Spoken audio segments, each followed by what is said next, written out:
Hey everybody, this is my 125 gallon native tank, and if you follow along regularly with my videos, you'll know that lately I've been sort of dissatisfied with this tank. I like it, but it's kind of, I don't know, getting boring or something. I'm tired of seeing the same old minnows swimming around. I honestly think the crayfish on the bottom of the tank are the most interesting animals in here, and I seem to be running out of crayfish. I haven't noticed too many being eaten. I have noticed some. I've seen the remains of some shells and things like that let me know that some of the crayfish have been devoured. I had at 13, I think, or 14 in here at one point. I know I don't have that many now. You'd see them around the tank like you used to, and you really just don't. So I'm probably going to be adding more crayfish to this tank.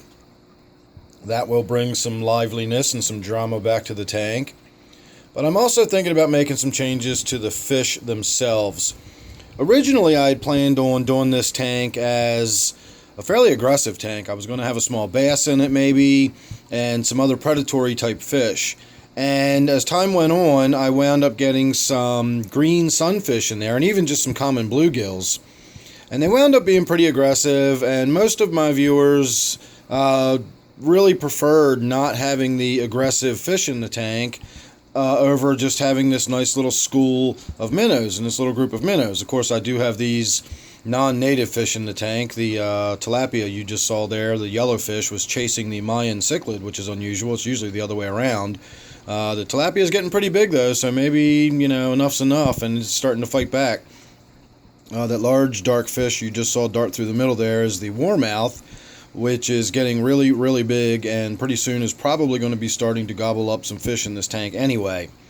So that is actually what got me thinking about a change I can make to this tank that might make everybody happy. We might be able to get a little bit of mixing it up, and the aggression would be put off at least until later down the road. So what I'm thinking about doing now, once I've actually finally gotten rid of this Mayan cichlid and this tilapia that I keep talking about getting rid of, but I still have yet to actually do anything about. But once they're out of the tank, or maybe even before, who knows, it doesn't really matter. But I would like to catch some small sunfish, smaller than the minnows in here. Maybe the size of the minnows in here, 1 inch long, 2 inches long. I can put a really tiny hook on my line. I can go out, I can catch some really small sunfish. There's no size limit on keeping them. That was another issue I ran into. I found out that the size limit on some of the fish I wanted to put in this tank pretty much meant that by the time they were legal for me to keep, they were too big for me to keep. So that, raised some issues. So what I think we're going to do is what I just said. We're going to catch some small sunfish. I'm going to try to catch some pretty ones. More than likely, what is most common around here is the green sunfish and the common bluegill. So we're probably going to get a bunch of them. They're probably going to be small, maybe silver dollar size. Probably maybe about the size of this warmouth here. Maybe a little smaller, a little bigger. Something like that, though. And there will be enough of them. If we put 6 or 8 of them here in the tank, it'll be sort of the same principle as a cichlid tank, where nobody will be able to really establish a territory for a while. And it'll create some interest. It'll definitely change the dynamics in the tank.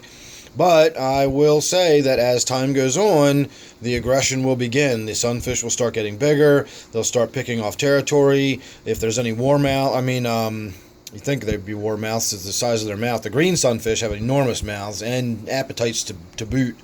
So if I get any green sunfish in here, as they begin getting a little bit bigger, they're going to start disappearing some of these minnows. And over time, as I said, the dynamics of this tank will change. So I think that's the direction I'm going to go. So prepare yourself mentally or emotionally or whatever you need to do to think about this tank changing over time. But we're going to put some small sunfish in here, and within a month or two, we're probably going to start seeing some aggression, and we'll play it by ear from there. I can always add more minnows. I'm thinking about going back down to the bait and tackle shop where I got the large minnows I had last year until that warmouth. I keep calling it a warmouth, till that green sunfish killed them all. I had those golden shiners in here. I really liked those. So I might go back to the bait and tackle shop. I bought them just as jumbo shiners. for 75 cents a piece because they're bait, and they looked great in here. So I think that's where we're going to go directionally with this tank. So make sure you're subscribed and you won't miss any of that stuff or any other changes, or who knows what's going to happen with this tank over time. I've always said it was going to morph and change, and is always going to be doing something different and switching it up. So there you go. So again, if you're subscribed, you won't miss any of that or any of the things I got going on in any of my other tanks or anything else that I do. So thanks again for watching this one. Don't forget, this one is my native tank. I'll see you real soon in the next one.